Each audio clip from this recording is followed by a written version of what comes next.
You're listening to the Doc Lounge podcast. This is a place for candid conversations with the healthcare industry's top physicians, executives, and thought leaders. This podcast is made possible by Pacific Companies, your trusted advisor in physician recruitment. Welcome back to the Doc Lounge podcast. I'm your host, Stacey Doyle, and today we're diving into a topic that every healthcare practice, clinic, and service-based business should be paying attention to: marketing that actually works. My guest today is Sean Garner, an entrepreneur, marketing strategist, and the founder and CEO of Sean Garner Consulting. Sean specializes in helping service-based businesses like medical practices, wellness clinics, and coaching brands cut through the noise and build a marketing strategy that's simple, sustainable, and effective. What sets Sean apart is that he's been in the trenches himself, from owning a gym to working as a firefighter, and he's going to tell us about the other brands that he owns in this space. So we're really excited to hear about that. But he really knows how to run a business while balancing his real life. And now, as a story brand certified guide and fractional CMO, he's helped hundreds of businesses become the go-to in their local market. So if you've ever been feeling overwhelmed by marketing buzzwords, confused by funnels, or unsure on where to start with SEO, this episode is designed for you. So I want to welcome you to the show, Sean. Stacey, thank you so much. That was quite the introduction. So hopefully we deliver on some of this stuff. But I'm very excited for the opportunity to come on here and connect with your audience. Amazing. Well, you know a little bit about our audience. A lot of the physicians that listen in have private practices or are thinking of maybe starting what we would call almost like a side business with maybe a med spa, maybe wound care.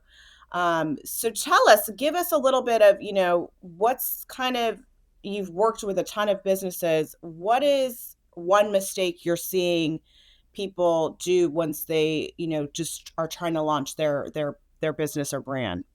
Yeah, great question. So one thing I'll say for context of all of this is give myself a little bit of street cred here. So not only do we own the Sean Garner Consulting Marketing Agency, like you said, with the amazing introduction, but specifically for your audience, why I'm excited to speak with them today is my wife and I we own several other businesses, and one of those is a functional medicine clinic. So my wife's a nurse practitioner, and she has her own medical practice. And then we also together own an IV therapy medical spa. So B12, we're getting like the high dose vitamin C stuff with some advanced cancer treatments and everything. So whenever I'm giving you guys stuff today, I don't want to just be like, yeah, that sounds good, but he doesn't know my industry. No, I do know your industry. So I just want to make sure that everything that I share with you guys today is very applicable to physicians, NPs, PAs, people that are looking to start these own private practice and be successful. And probably, honestly, the most common mistake that I would say, especially with physicians and NPs, you're too smart.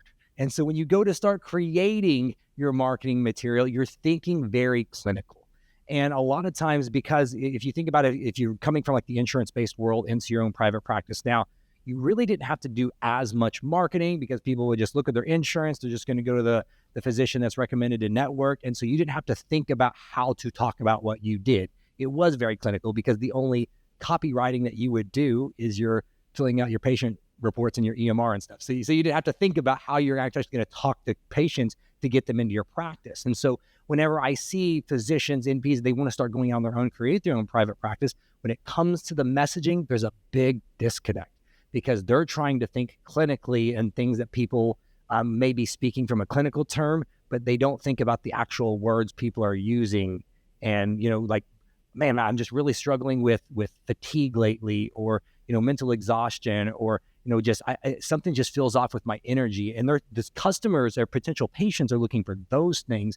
But from the physician world, we're focusing too much on like trying to clinically diagnose and stuff. And that's not really the words people are searching for. And if we want to connect with these people and have them become just from a lead for a prospect to a patient, we have to use the words that create a clear story to invite these customers or patients into.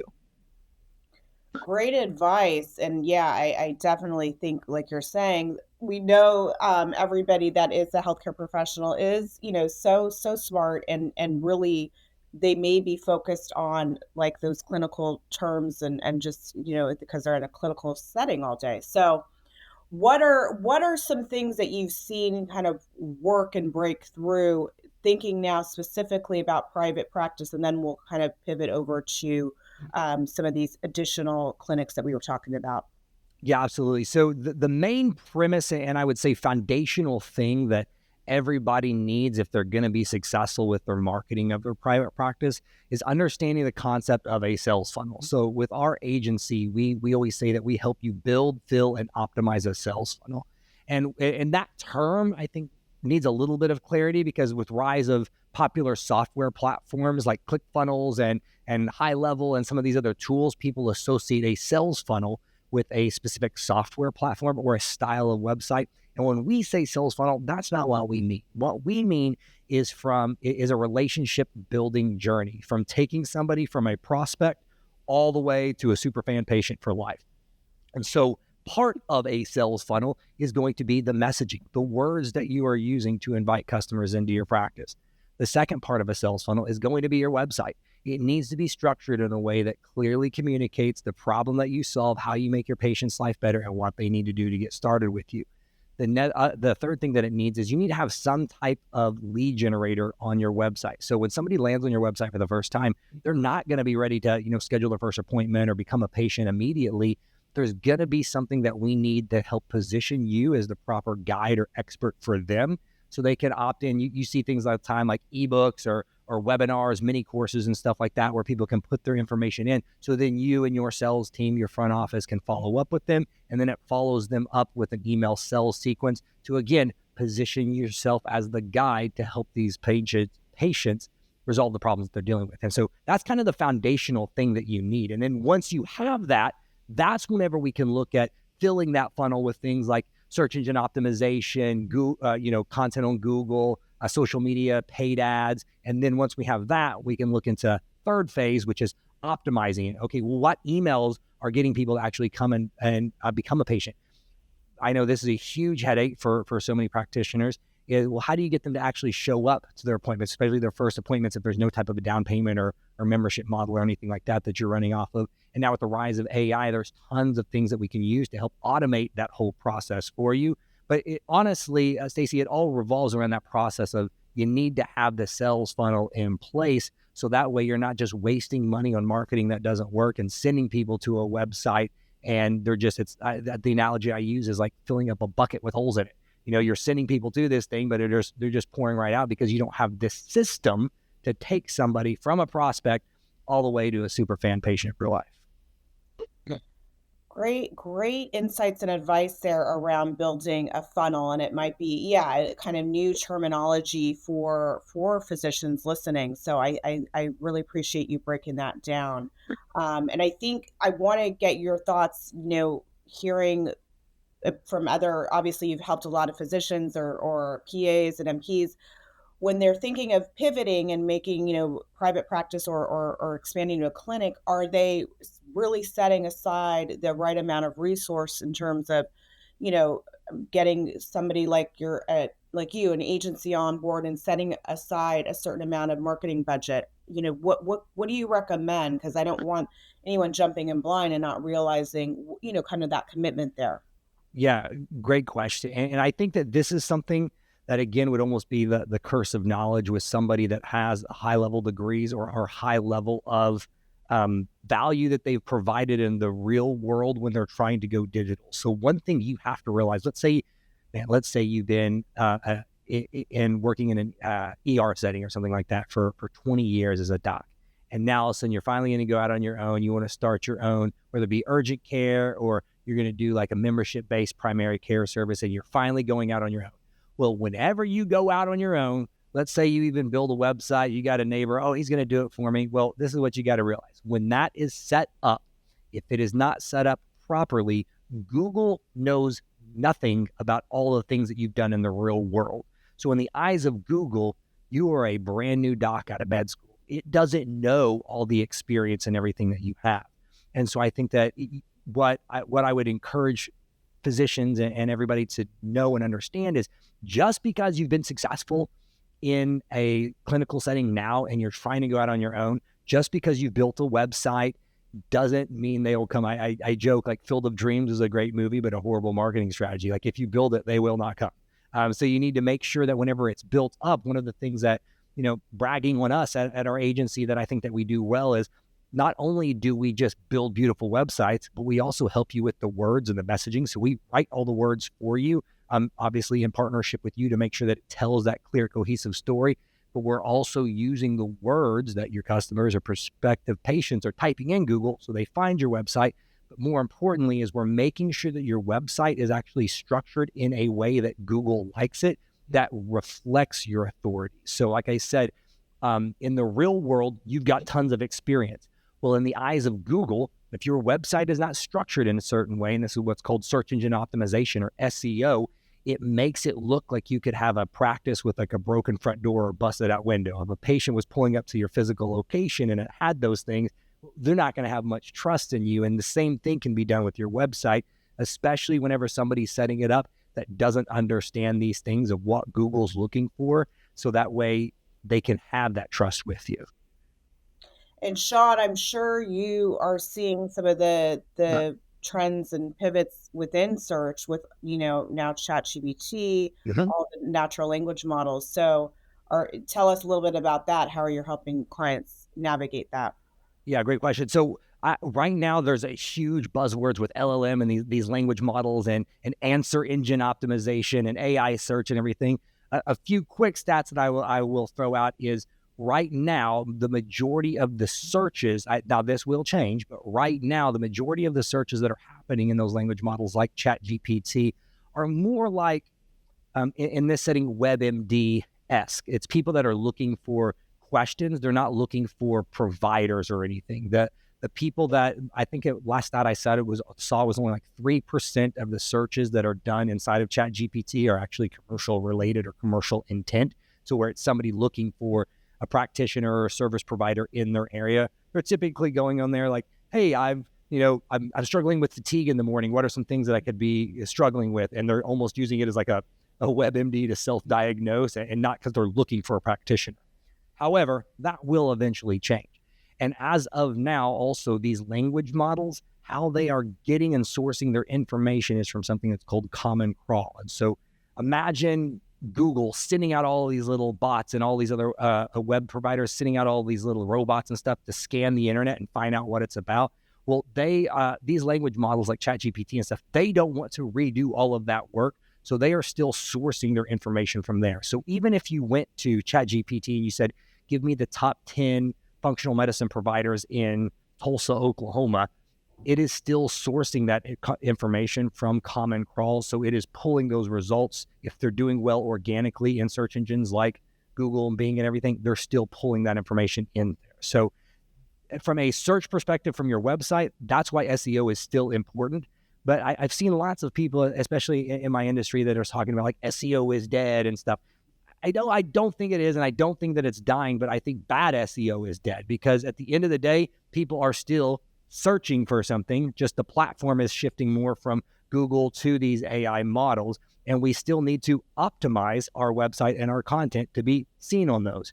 So bad SEO, I think, is very much dead, but how my team and I do it is we create SEO, but before all of this stuff was even coming to, a priority for people with these LLMs, how we do our SEO already fits in alignment with that because we're not trying to just stuff keywords and search terms and stuff on web pages and blogs and stuff. We're trying to create content that positions our clients as experts. So then that way that's already being pulled into these language models. Like our whole thing is we want you to grow your business and dominate your industry. And so in order to do that, we've got to write really good content that reflects your expertise in whatever, niche you're going in here with your practice. Fabulous insights. And yeah, I think you're spot on. And I think, yeah, it's like you're saying, these natural language models are going after what people would naturally be searching for and kind of looking for in their natural language, how they would search for that. So it sounds like you're already helping a lot of clients build content that way, which is amazing. Now, okay, let's pivot a little bit. You talked about, obviously, you're the owner of a natural medicine, clinic. Tell us what is the biggest thing that people should consider, before they consider launching one of these, basically additional revenue income streams businesses? Yeah, great question. I would say, there's the logistics business side of just making sure that it's set up. You've got all of the business stuff done with, if you are an NP or PA, you got your supervising physician and everything aligned up and you understand the business model of what you're trying to do. The main thing that I would say, my wife is amazing at what she's done. She specializes in hormone therapy and thyroid dysfunctions, and her practice is focused around functional medicine. One thing that I think that's made her extremely successful is, one, she was very clear on the problem she was trying to solve. She wasn't trying to be, just a general practitioner or anything like that. And it was very specific on the problem that she was solving. And that was translated in all the marketing collateral that we created and everything for her practice. But the other thing that I think that, especially whenever people are coming from the traditional clinical setting, insurance-based medicine, and they're moving over to private practice, is really thinking through and understanding the offer. And so how are you going to package what it is that you do? So you can do anything to where, maybe you have like an initial consult fee of $1,000, and then each visit is, $500 after that, or whatever it is. And obviously I'm going to be a little bit biased. What we've done that I think works very, very well is we do everything on membership based. And so there is like an initial onboarding fee for their initial labs and consultations and stuff. But what we've done is we've created different tiered packages that are membership based, cash pay medical clinic.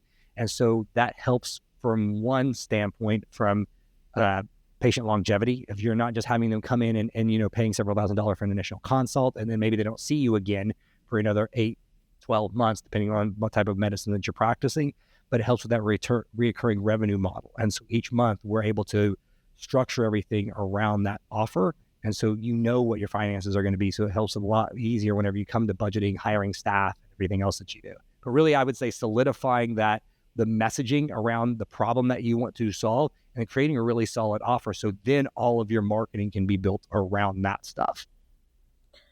Smart. And that makes a lot of sense too, because then you're saying, you can plan out from a revenue standpoint. And I did want to ask you, I mean, obviously a lot of these, services like Botox or semaglutide or even wound care, it's really, you're trying to get that repeat customer and you're trying to get them to come in at, the right frequency. So what are some strategies you recommend to help that, reoccurrence happen? Yeah, great question. So one thing I did forget to mention on the back too, or on the last question too, with just getting started.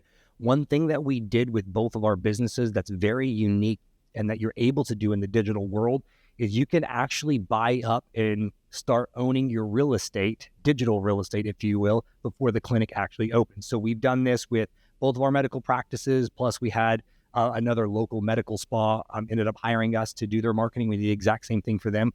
We can build your website and start growing your presence on Google before the clinic actually opens and is ready to see patients. And so we've done that for all three of the practices and clinics and stuff here locally. And what that has helped us to do is then when day one opens, you've already got a waiting list of patients that are interested in coming to see you versus, okay, like you do all the back end stuff, get your insurance set up, maybe you build out your lease and you're like, okay, now I'm going to launch my website. And then you just open up the front door the first day and you're like, why isn't anyone here? It's like, well, it is brand new. In the digital world, one of the things that you can do is you can get ahead of all that. And you can start building your presence and start ranking for key terms. And you can start, if you have this sales funnel built out, you can start collecting that patient data and that information and everything. So whenever you are ready to start seeing patients, you got a client list to start with instead of having to start all over from the start to get this stuff up and running again. So I would definitely say start before you think you need to. Then to answer the next question on this reoccurring revenue, how do you get people in? That's where I think that one thing that everyone should know is social media obviously is important, and everybody needs to have social presence and stuff to help with market the services and everything they're providing. But from a revenue standpoint, you should expect very little from that because that is not patient data or patient information that you own. You can create content and send messages and marketing collateral out there, but you don't actually own that. And so you're throttled a lot by, Meta if they want you to pay for sponsoring ads and stuff like that. Like you don't actually own that data. You can't contact those people whenever you want. So that's why we're firm believers in that sales funnel concept. And one of those things is having yourself a CRM dashboard set up. So where when people come to your website, all that information is getting funneled into a tool that whenever you want to, you can send out special offers, promotions. If you're medical spa and you're wanting to do Botox, like stuff like that, especially that has expiration dates of like, hey, yeah, this stuff's expiring this month. We're going to lose it if we don't use it. That's where you run your Botox specials and stuff like that for existing members. And you can get them to opt into VIP lists so they can get first exclusive discounts and stuff whenever you want to send out text messaging blast. But even whenever it comes to that, what we always encourage all of our clients to do, especially our medical ones, is you don't want all the content that you're putting out there, your emails, your text messages, blast, to be buy my stuff, book your appointment, all of that. What we want to do is we want to be creating content that reminds them why you're the expert that they chose to work with. So it's giving them helpful tips for the both, like the injectables and stuff. It's sending a weekly skincare tip of just basic things that they can do on their own to just remind them that you are the skincare expert. So when they do need to come get, more Botox, Juvederm, whatever the filler is done, they're going to think of you. Or same thing with hormone therapy. If we're going to be sending out, maybe it's nutrition tips, sleep, mindset type stuff, just to help with their overall wellness. So again, they're thinking of you as the wellness expert. So whenever they are time to get their labs done or get their hormones and stuff checked, they think of you. So it's not about just doing things of buy my stuff each week. It's about creating a system that nurtures these patients into keeping them super fan patients for life by continually adding value and positioning yourself as the proper guide and expert for them by giving them valuable information each week. And that's how you stay top of mind. I love it. Now, I know, obviously, ratings and reviews really can come into play here. So I know you, with you're a certified story brand guide. So tell us a little bit how you use that to position, different physicians or NPs and PAs as a trusted authority in their specialty. Yeah, great question. So it's kind of two aspects. One is like the ratings, reviews, Google reviews, and everything else like that. And the second would be the messaging aspect. So from the review thing, that is very important for local SEO. So whenever it comes to search engine optimization and SEO, there's really two places right now that you can show up. Three, if you're counting like the AI overview answers. But when you Google, let's say, functional medicine provider near me, the first thing you're going to see is all the sponsored ads. Well, you might see the AI answers now, but you're going to see all the sponsored ads, and then you're going to see a map. That's called the map pack. Then when you go below that, you're going to see what the SERPs, or the search engine results. So whenever you're doing SEO, those two things kind of work together, but there's different levers that you can pull to rank differently on one. So you could have somebody that is number one in the map, but maybe they're not even showing up in the top 10 on the SERP. And it's because it's two different things. So what affects the SERP results is your website. And so that's going to be how your website is structured, from things that are called heading tags and some back-end stuff that's added to your website, meta descriptions and stuff like that, and the content that's on the website, how many other websites are pointing towards yours for that authority. And then the map pack, that is done primarily from your Google business listing. Your website absolutely does affect that, but it's done by your Google business listing and the strength of that and how close you are to the searcher. One of the biggest ranking factors with that is Google reviews. And so I know that a lot of times practitioners will be, worried about asking for reviews because they're too concerned. Like I have some that are just almost too concerned about HIPAA and stuff like that. Like, no, you're asking them to do that. If they want to say that they've been a patient, that's cool like that.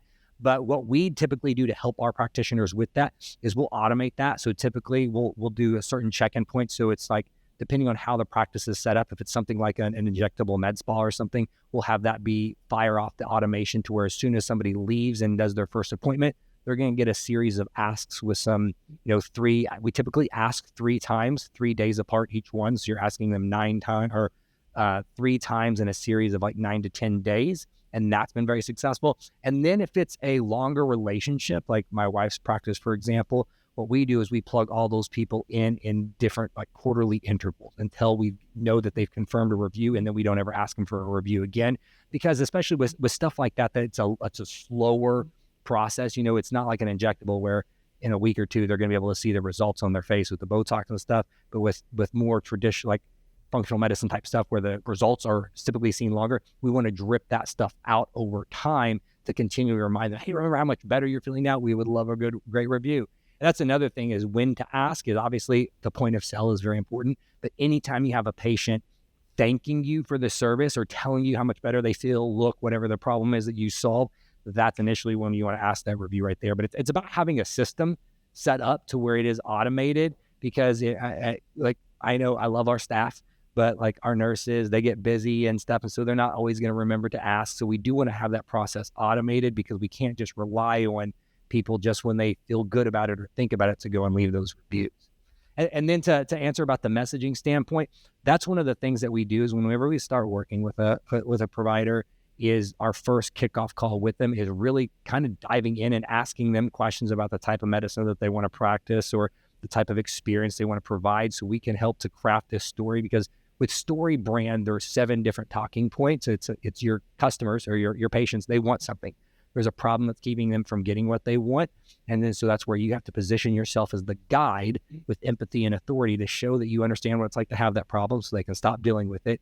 And then you want to give them a 3-step plan so they can start working with you and get it solved, so you can call them to action, so they can schedule their appointment, become a patient, whatever it is, so they can avoid all the bad things that's happening to them and experience all the good things. So we help them craft those 7 talking points, and then we use that to create all of the words that they're using in their marketing. So that way, like you said, they don't sound like just another doctor. They sound like this experienced, empathetic provider that's there to actually get their patients real results based upon the problem they solve. Wow. Well, that is right there. You could get anyone kicked off from a marketing standpoint, which I think is amazing. And I think, great advice around the ratings and reviews, and, really kind of having that as at the right check-in points, after their experience, and you could quickly scale and get a lot more ratings and reviews that will help your business grow. So thank you, Sean, for that. And I really want to give you a chance now to let, anyone that's listening that, needs help or is thinking of starting their, a new clinic or going out into private practice, how they could get a hold of you and work with you and your team. Yeah, absolutely. So specifically for this show, if you go to our website, seangarner.co/doclounge, so it's SEANGARNER.co/doclounge, DOCLOUNGE. Sure, they're going to have the links down and all this stuff below, but that's the best way to connect with us. We're going to have specific resources for this show. So since we talked about Google reviews, on that landing page, we will actually have the Google review script that we use for all of our providers and everything. So you can see the 3 messages that we send. We send it as an email and text. You can download that for free, and we'll send that over to you so you can at least know what words you should be using in those messaging. But honestly, whether you're brand new and starting out, you're thinking about starting your own practice, or you've got a practice and man, you think things are going well, but you want them to go a little bit better, I would love the opportunity to connect. I mean, this is what I love doing from a marketing standpoint, but then specifically with working with medical practitioners. Like, you guys are literally saving, changing, and impacting people's lives.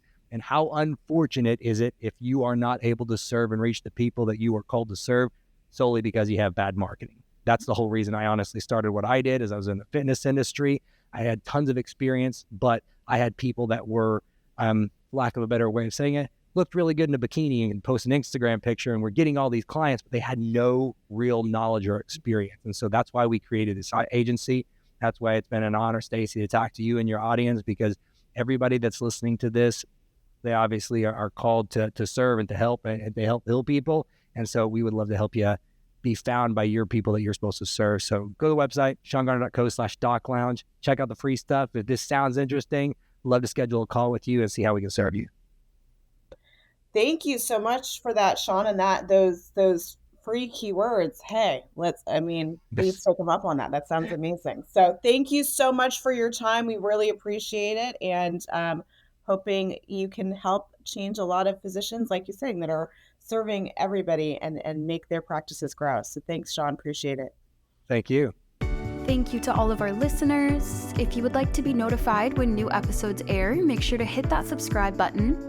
And a big thank you to Pacific Companies. Without you guys, this podcast would not be possible. If you would like to be a guest, please go to www.pacificcompanies.com. Thank you.